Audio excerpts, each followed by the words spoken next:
आज ना अचानक बाहेर निघायचं कारण पण तसंच होतं. मी तुम्हाला समोर सांगणारच आहे. त्याआधी ना माझा आणि पिऊचा म्हणजे मी पिऊ झाले तसं बरं का.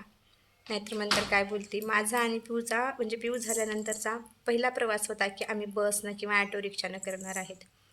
नाहीतर ना आम्ही गाडीनं जाता. कारण लहान बाळ म्हणलं की ऑटो रिक्षा आणि बस यांचा काय भरोसा नसतं कधी येईल आणि बाळांचं काय सांगता येत नाही कधी रडायला सुरू करतील ते. तर मग आम्ही गेलो होतात आज बाहेर फिरण्यासाठी. कारण मी ह्यांना म्हटलं होतं तुम्ही तर काय रोजच बाहेर फिरणार, पण मी कुठे फिरणार. मला रोजचे तेच तेच कामं करून खूप कंटाळा आला आहे. कुठेतरी काहीतरी वेगळं पाहिजे. मग हे म्हटले आता बाहेर जायचं म्हणलं जास्त दूर तर आम्ही नाही जाऊ शकत ना, कारण पिऊ लहान असल्यामुळं पिऊ कधी पण रडायला सुरू करते. त्यामुळं आम्ही ठरवलं की आज सारसबागमध्ये जायचं. कारण 2-3 दिवस झालं सारखं ऐकत होतो की सारसबागमध्ये काहीतरी लहान बाळाला खेळण्यासारखं आले. पण आम्ही तिथे गेल्यावर आम्हाला समजलं की सारस ते 3 दिवसासाठीच होतं फक्त आणि ते गेलेलं आहे. मग काय लेकरांचं काय असते प्रवासामध्ये तर पिऊ झोपी गेली होती. मग पिऊ उठेपर्यंत आम्ही वाट बघितली आणि आम्ही तिथेच बसलो होतात. कारण दुसऱ्यांचं सुरू होतं फोटो सेशन आणि आता आपलं काय फोटो सेशन वगैरे नसते. फक्त लेकरं सांभाळायचं एवढंच काम आहे आता आता सध्या तरी. मग पिऊ झोपली होती तोपर्यंत आम्ही भेळ वगैरे खाऊन घेतली. कारण दुसरं काही तर खाल्लं तर पिऊ पण नंतर खाईल म्हणून आम्ही फक्त भेळ खाल्ली. त्यानंतर पिऊ उठली आणि आम्ही निघाल्यात मंदिराकडे. आणि ह्या मंदिराची रचना मला इतकी आवडली ना. आता मी फर्स्ट टाईम बघत होते त्यामुळेच मला जास्त आवडली वाटतं. पण ती खूपच सुंदर होती बरं का. आणि इतकं असं छान वाटत होतं ना त्या ठिकाणी. आणि त्यानंतर तिथे एक सहल पण आली होती छोट्या लेकरांची बरं का. पिऊचा आवाज येत असेल तुम्हाला, ते खेळत आहे आता सध्या. आणि नंतर आम्ही गेलो की गार्डनमध्ये 4 वाजता ओपन होणार आहे म्हटल्यावर तिथे गेलात आणि तिथं इतके छान छान फिश होते ना. तिथले फिश प्रचंड आवडले मला. आणि तिथं मी पण ते एक फिश जितका आवडला मी त्याचा रेकॉर्ड पण केलेला आहे. तिथं आपण थोडंसं फिरला वगैरे तिथून आम्ही गेलात की तुळशीबागेमध्ये काही शॉपिंग करायची होती म्हणून.